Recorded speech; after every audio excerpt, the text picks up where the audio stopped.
નમસ્કાર, આપ જોઈ રહ્યા છો ઇન્ડિયા ન્યૂઝ ગુજરાત અને હું છું આપની સાથે કોમલ અગ્રવાલ। શરૂઆત કરી મહત્વના સમાચારોથી તો ભારતીય ચૂંટણીની રાજનીતિ પર વ્યાપક અસર કરવાના પગલે નરેન્દ્ર મોદી સરકારે મંગળવારે લોકસભા અને તમામ રાજ્યોની વિધાનસભામાં મહિલાઓ માટે 33% અનામત લાવવા માટે 128મો બાંધરણીય સુધારો બિલ 2023 રજૂ કર્યો છે। આ બિલ SC/ST માટે અનામત બેઠકો સુધી ક્વોટાને લંબાવી છે। પોતાને મહિલાઓને સશક્તિકરણ અને મજબૂત કરવા માટે પસંદ કરેલ વ્યક્તિ ગણાવતા વડાપ્રધાન નરેન્દ્ર મોદીએ સંસદના 5 દિવસીય વિશેષ સત્રને વિનંતી કરી, જે મંગળવારે નવી ઇમારતમાં મળેલ સરકાર દ્વારા નારી શક્તિ વંદન અધિનિયમ તરીકે ઓળખાતા બિલને પસાર કરવા વિનંતી કરી।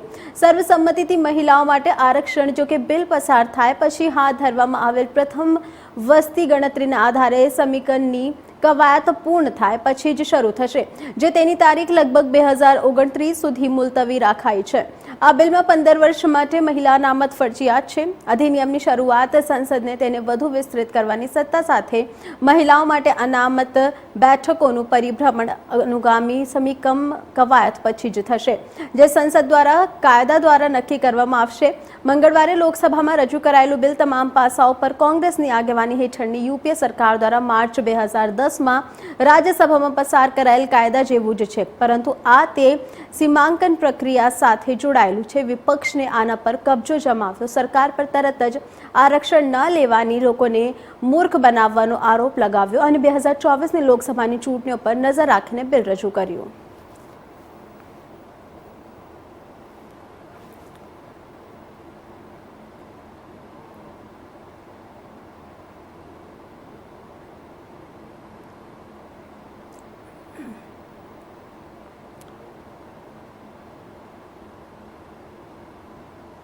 ભારતીય ચૂંટણીની રાજનીતિ પર વ્યાપક અસર કરવાના પગલામાં નરેન્દ્ર મોદી સરકારે મંગળવારે લોકસભા અને તમામ રાજ્યોની વિધાનસભામાં મહિલાઓ માટે 33% અનામત લાવવા માટે 128મો બાંધરણીય સુધારો બિલ 2023 રજૂ કર્યો। પાર્ટીના અધ્યક્ષ અને પંજાબના નાયબ મુખ્યમંત્રી સુખબીરસિંહ બાદલે જણાવ્યું હતું કે બિલ પર મતદાન દરમિયાન સંસદમાં તેમની હાજરી સુનિશ્ચિત કરવા માટે પાર્ટી તેના સાંસદોને વ્હીપ પણ જારી કરશે। તો સુખબીર, જેમની પત્ની હરસિમરત કૌર ભટિંડાથી પાર્ટીના સાંસદ છે, તો ભારપૂર્વક જણાવ્યું હતું કે તેમની પાર્ટી હંમેશા મહિલાઓ માટે અનામતની તરફેણમાં છે। साथ हरसिमरत कौर बादल जी हैं। हरसिमरत कौर बादल जी, किस तरह से महिला आरक्षण बिल आज चर्चा शुरू हो गई है, क्या कहेंगे? शिरोमणि अकाली दल बादल की आप सांसद। देखिए, इस तरह तो बिल बहुत बारी आया है। हाँ, और इन्होंने तो 2014 में कहा था कि ये बिल लागू करेंगे। अब 10 साल से इन्होंने लागू नहीं किया, सिस्टम को सेट नहीं किया ताकि ये मंजूरी हो जाए। कर सकते थे, जितने बिल इन्होंने धक्के से पास किए हैं ये तो आराम से हो जाता, लेकिन 9.25 साल इन्होंने कुछ नहीं किया। और आज भी जब बिल लेके आए, एक पूरी इतनी सीक्रेट तरीके से रात को कैबिनेट मीटिंग होती है, बिल किसी को मिलता नहीं है, इधर लंबा चौड़ा भाषण होता है, और जब बिल देखने को मिला तो उसमें ऐसे क्लॉजेस कि ये लागू ही नहीं अभी कई सालों तक हो रहा, तो फिर ये सारा ड्रामा किस लिए था, ये समझ में नहीं आ रहा है। और दुख इस बात का हो रहा है कि आप जो करना चाहते हैं आराम से कर सकते हैं, लेकिन एक बार फिर एक मेल डोमिनेटेड पार्लियामेंट, एक मेल डोमिनेटेड सरकार ने देश की औरतों के साथ एक बार फिर धोखा ही किया है, जैसे होता आया है। आप कह रही हैं कि ये लागू ही नहीं हो पाएगा। हाँ, तो अब जब आप इसको अगली इलेक्शन से लागू नहीं कर रहे हैं, और अगली इलेक्शन क्या शायद अगले 4-5 साल तक लागू नहीं होगा, क्योंकि सेंसस के बाद होगा।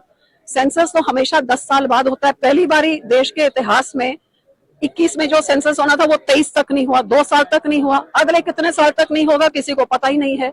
उसके बाद डिलिमिटेशन होगी, उसके बाद रिजर्वेशन आएगी, तो जो अगले 3-4-5 साल तक आ ही नहीं रही है, तो ये ड्रामा की जरूरत क्या थी? आप लोग का समर्थन रहेगा लोकसभा में? समर्थन तो हमारी तो इसकी मांग रही है।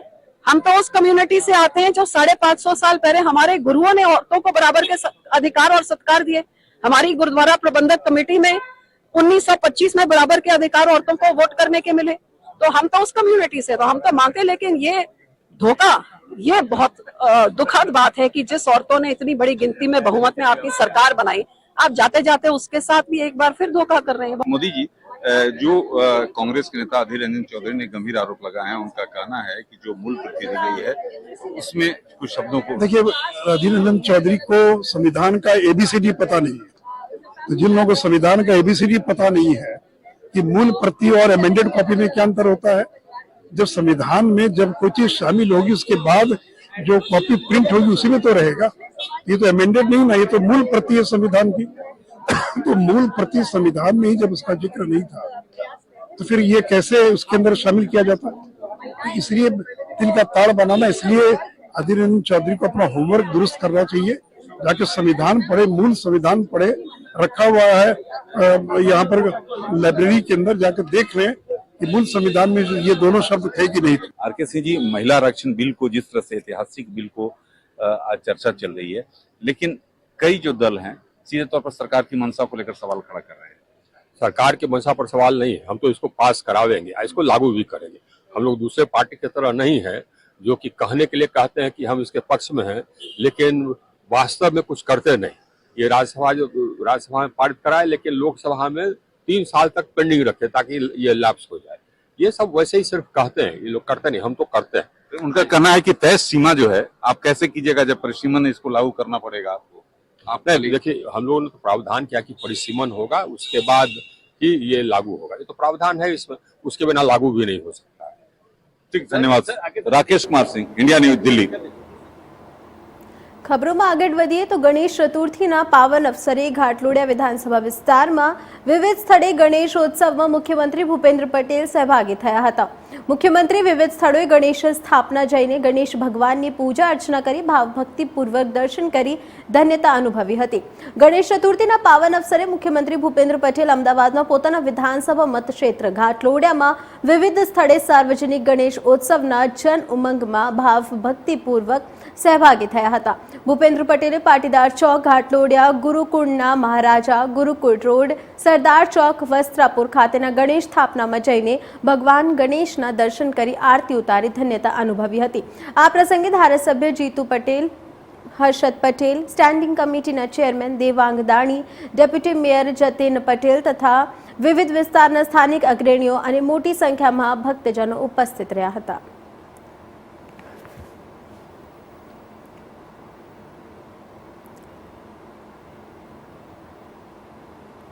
સામર્થ્યવાન ભારતનો પાયો આપણી આંગણવાડીએ છે। તો જ્યાં પોષણના શાસ્ત્રથી કુપોષણ સામે જંગ ચાલી રહ્યો છે, આ જંગમાં કેટલીક આંગણવાડી કાર્યકર્તા બહેનો પ્રેરણારૂપ કાર્ય કરી રહી છે।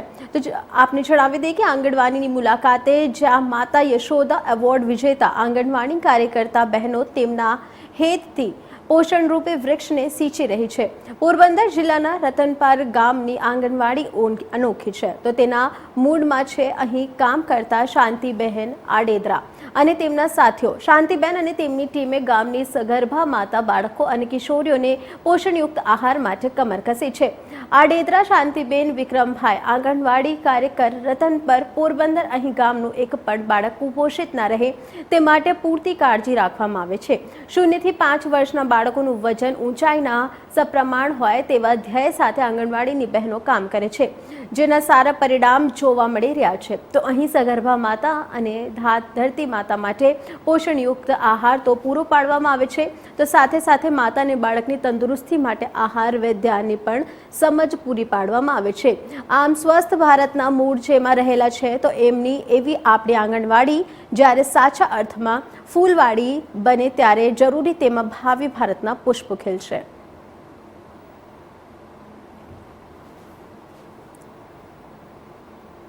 સ્વચ્છતા, ખોરાક, આરોગ્ય, શિક્ષણ વગેરે વિશે સમજ આપવામાં આવે છે અને થીમ મુજબ અલગ અલગ પ્રવૃત્તિઓ કરાવવામાં આવે છે। બાળગીત, રમત-ગમત, ચિત્ર વગેરે કરાવવામાં આવે છે। આંગણવાડીમાં 4 મંગળવારની ઉજવણી થાય છે। આવી જ રીતે 7 દિવસ દરમિયાન આંગણવાડીમાં રોજ અલગ અલગ પ્રવૃત્તિ કરાવવામાં આવે છે। મારી બેબીનું નામ જોશી શિવાન જગદીશભાઈ છે। તે પહેલા અતિકૃત ઘોષિત પીડામાં હતી, તે પછી અહીંયા તેને 7 પેકેટ આપવામાં આવ્યા છે આંગણવાડીમાંથી, તેથી તે સામાન્યમાં આવી ગઈ છે। 1 સપ્ટેમ્બરથી 30 સપ્ટેમ્બર સુધી પોષણ માસની ઉજવણી કરવામાં આવે છે। આંગણવાડી કેન્દ્ર ઉપર જુદી જુદી હરીફાઈઓ રાખવામાં આવે છે। કિશોરી દ્વારા વાનગી સ્પર્ધા રાખવામાં આવે છે। સગર્ભા, ધાત્રી બાળકો બધાને DHR વિશે સમજાવવામાં આવે છે। રસીકરણ કરાવવામાં આવે છે અને જુદી જુદી પ્રવૃત્તિ કરાવી અને પોષણ માસની ઉજવણી કરવામાં આવે છે। ભારત હવામાન વિભાગ દ્વારા આ અઠવાડિયે આ માટે સૌથી તાજેતરના હવામાન અપડેટ્સ જાહેર કરવામાં આવ્યો છે। આઈએમડીની આગાહી મુજબ મહારાષ્ટ્ર, ગુજરાત અને ઓડિશા જેવા રાજ્યોમાં ભારે વરસાદ પડી શકે છે. વર્તમાન આગાહીમાં આઈએમડીએ ગુજરાત માટે રેડ એલર્ટ જાહેર કર્યું હતું અને ત્યાં નોંધપાત્ર વરસાદની આગાહી કરી હતી, જે 8 ઇંચ એટલે કે 204 mmથી વધી શકે છે. આઈએમડીએ આગાહી કરી હતી કે પશ્ચિમ બંગાળ, સિક્કિમ, ઝારખંડ, ઓડિશા અને બિહારમાં પૂર્વ ભારતમાં 22 સપ્ટેમ્બર સુધી વરસાદ પડી શકે છે. રાજસ્થાનમાં અનેક શહેરોમાં વરસાદ થયો છે. 19 થી 22 સપ્ટેમ્બર સુધી ઉત્તર ભારત, આસામ, અરુણાચલ પ્રદેશ, મેઘાલય, નાગાલેન્ડ, મણિપુર, મિઝોરમ અને ત્રિપુરામાં ભારે વરસાદની અપેક્ષા છે. છત્તીસગઢમાં હળવાથી મધ્યમ વરસાદ પડી શકે છે, જ્યારે દક્ષિણ ભારતના રાજ્યોમાં જેમ કે તમિલનાડુ અને કેરળમાં પણ તેનો અનુભવ કરી શકાય છે. ચોમાસાની ચાટ અને ચક્રવાતી પરિભ્રમણના વિકાસને કારણે ઓડિશાના વિવિધ જિલ્લાઓમાં નોંધપાત્ર વરસાદી ગતિવિધિઓ થશે.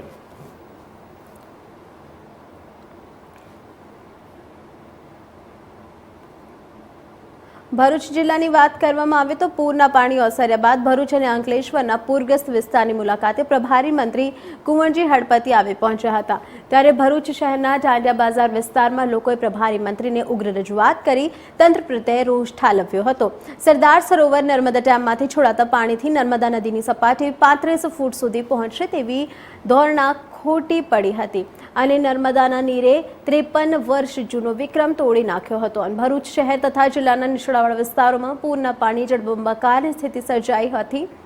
તેવામાં પૂરના પાણી ઓસરવા લાગ્યા, પરંતુ પૂરના પાણી ઓસરતા જ લોકોમાં ગુસ્સો ધોંધ વધ્યો છે. તો જોકે હજી પણ કેટલાક વિસ્તારો પાણીમાં ગરકાવ છે. ત્યારે પૂરના પાણી ઓસર્યા બાદ ભરૂચ અને અંકલેશ્વરના પૂરગ્રસ્ત વિસ્તારોની મુલાકાતે પ્રભારી મંત્રી કુંવરજી હળપતિ આવી પહોંચ્યા હતા. ભરૂચ શહેરના ડાંડિયા બજાર વિસ્તારમાં પ્રભારી મંત્રી કુંવરજી હળપતિએ લોકો વચ્ચે જઈ પરિસ્થિતિઓનો તાગ મેળવ્યો હતો. તેઓની સાથે ભરૂચના ધારાસભ્ય રમેશ મિસ્ત્રી, ભરૂચ જિલ્લાના ભાજપ પ્રમુખ મારુતિસિંહ આટોદરિયા સહિત સ્થાનિક નગરસેવકો જોડાયા હતા. પૂરના પાણી ઓસરતા ઠેર ઠેર ગંદકી અને કાદવ કીચડના ઢગ વચ્ચે લોકોમાં રોગચાળો ફેલાવવાની દહેશત જોવા મળી છે. જોકે 2 દિવસ સુધી પૂરના પાણીમાં ફસાયેલા લોકોએ પાણી ઓસર્યા બાદ પ્રભારી મંત્રીને ઉગ્ર રજૂઆત કરી. પાણીનો કોઈ નિકાલ નહીં અને સામે તહેવારે ધરાખી નથી મળતા પાયમાલ થયેલા વેપારી સહિતના સ્થાનિકોમાં તંત્ર પ્રત્યે ભારે આક્રોશ જોવા મળ્યો.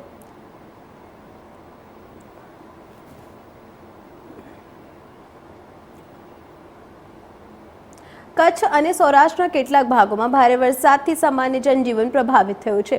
કચ્છ, મોરબી અને જામનગરમાં સામાન્ય જનજીવન પ્રભાવિત થયું છે. તો આપણે પણ જણાવી દઈએ કે 3 જિલ્લામાં ભારે વરસાદ પડ્યો હતો. બાકીના સૌરાષ્ટ્રમાં મંગળવારે હળવાથી મધ્યમ વરસાદનો અનુભવ થયો હતો. કચ્છના રાપર તાલુકાના ઓછામાં ઓછા 5 ગામના એપ્રોચ રોડ પર 118 મિલીમીટર વરસાદ ખાબક્યા બાદ વાહન વ્યવહાર થમી ગયો હતો. કચ્છ પર મેઘરાજા મહેરબાન થયા છે. તો સવારના 7 વાગ્યા સુધીમાં વરસાદી વાતાવરણ હેઠળ સમગ્ર જિલ્લામાં વરસાદી માહોલ છવાયો. તો આપને પણ જણાવી દઈએ કે સમગ્ર જિલ્લામાં તથા ખાસ કરીને પશ્ચિમ કચ્છમાં ધોધમાર વરસાદ વરસ્યો. લખપતમાં 7 ઇંચ જેટલો વરસાદ નોંધવામાં આવ્યો. નખત્રાળામાં 5, ભુજમાં 4, બાકી જિલ્લામાં સવારના 6 વાગ્યા સુધીમાં 3 ઇંચ જેટલો વરસાદ નોંધવામાં આવ્યો.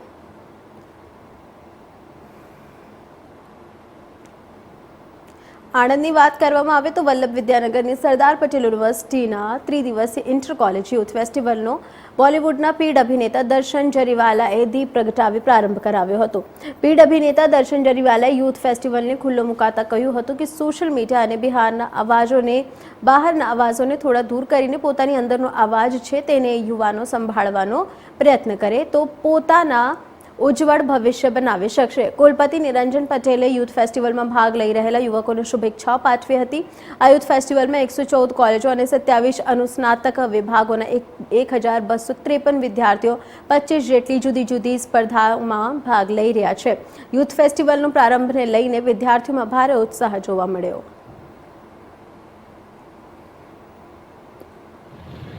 યુવાઓના થનગનાટનું પર્વ એટલે યુવક મહોત્સવ અને યુવક મહોત્સવમાં આજે આપણી વચ્ચે રંગભૂમિના પીઢ અભિનેતા અને આપણા ગુજરાતના દર્શન જરીવાલા ઉપસ્થિત છે. ત્યારે યુવાનોમાં બહુ મોટો થડકડાટ અનુભવે છે અને બહુ આનંદ અને રોમાંચ અનુભવે છે. કલાના માધ્યમ દ્વારા યુવાનોમાં રહેલી જે શક્તિઓ છે એને પ્રગટ કરવાનો આ અવસર છે.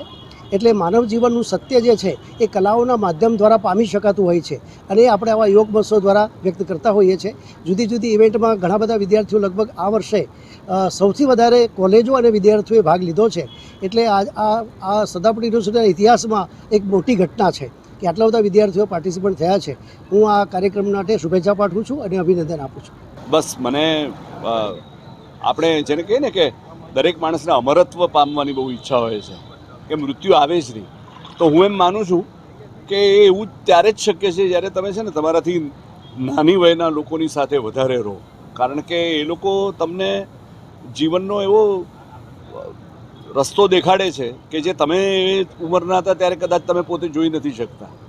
આઈ really love to be with students અને ગુજરાતી ભાષા અને સરદાર પટેલ યુનિવર્સિટી એટલે કહેવું જ છું.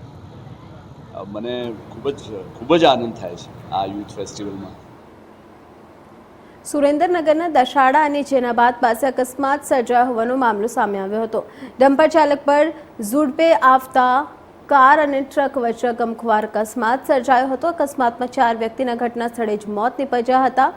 તો એ પણ જણાવી દે કે મૃતક પરિવાર મોરબી બાજુના હોવાની માહિતી મળી છે. ઘટનાની જાણ થતાં જ દશાડા પોલીસ ઘટના સ્થળે પહોંચી હતી અને મૃતદેહોને સરકારી હોસ્પિટલ ખાતે ખસેડવામાં આવ્યા હતા.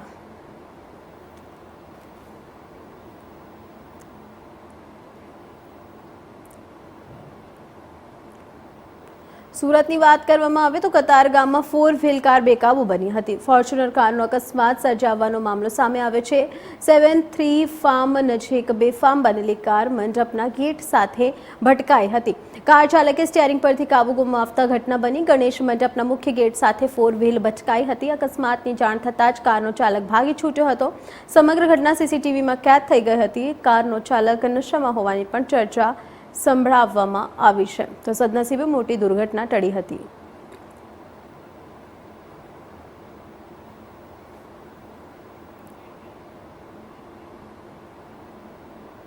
પાલનપુર આબુ હાઈવે પરથી પસાર થવું એટલે લોકોને માથાના દુખાવા સમાન પુરવાર થઈ રહ્યું છે.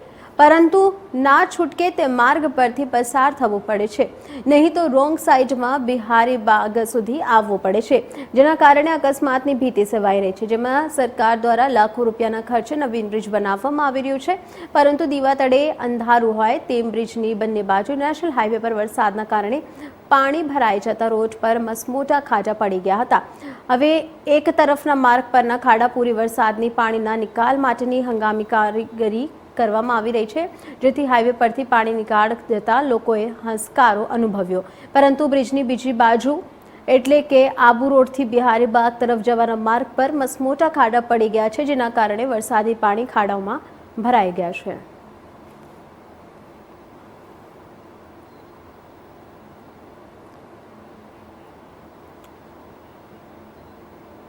સાબરકાંઠાની વાત કરીએ તો જૂની પેન્શન યોજનાની માંગ રાજ્ય સરકાર અને કેન્દ્ર સરકાર હજી સ્વીકારી નથી. ત્યારે અખિલ ભારતીય પ્રાથમિક શિક્ષક સંઘ દ્વારા જૂની પેન્શન યોજના ફરીથી ચાલુ કરવા માટે સમગ્ર ભારતભરમાં 4 જગ્યાએથી શિક્ષા યાત્રા કાઢવામાં આવી છે.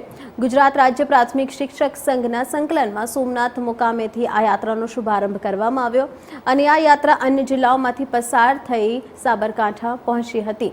હિંમતનગર તાલુકાના ડેરોલ પાસેથી આ યાત્રા સાબરકાંઠા જિલ્લામાં પહોંચી હતી અને અશ્વમેઘ પાર્ટી પ્લોટ ખાતે સભા યોજાઈ હતી. આ સભામાં શિક્ષક સંઘના હોદ્દેદારો અને શિક્ષકો મોટી સંખ્યામાં ઉપસ્થિત રહ્યા હતા અને જૂની પેન્શન યોજનાએ દરેક શિક્ષકો હક હોવાનું જણાવી કોઈક પણ ભોગે તે લેવાનો નિર્ણય લેવામાં આવ્યો હતો.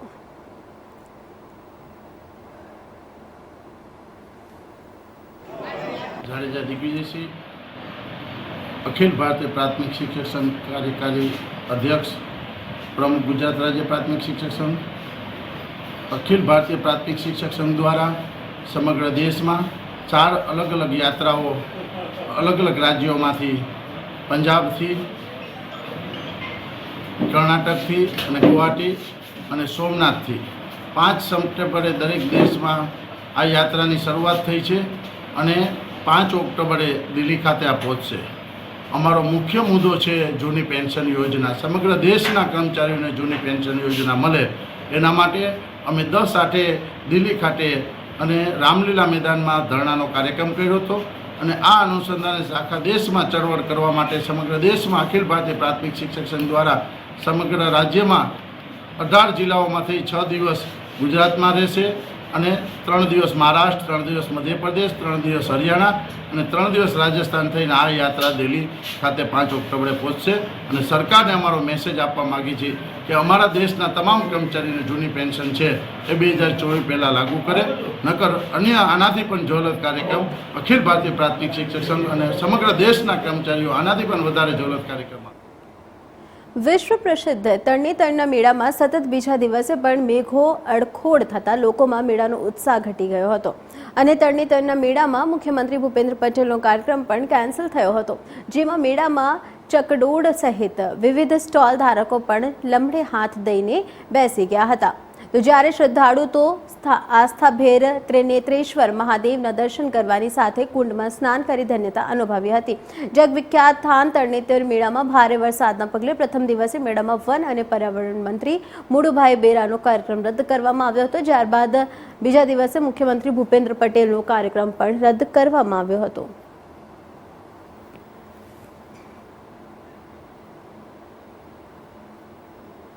તો હાલ સમાચારમાં આટલું જ. વધુ સમાચાર માટે જોતા રહો ઇન્ડિયા ન્યૂઝ ગુજરાત, ગુજરાતની ધડકન. નમસ્કાર.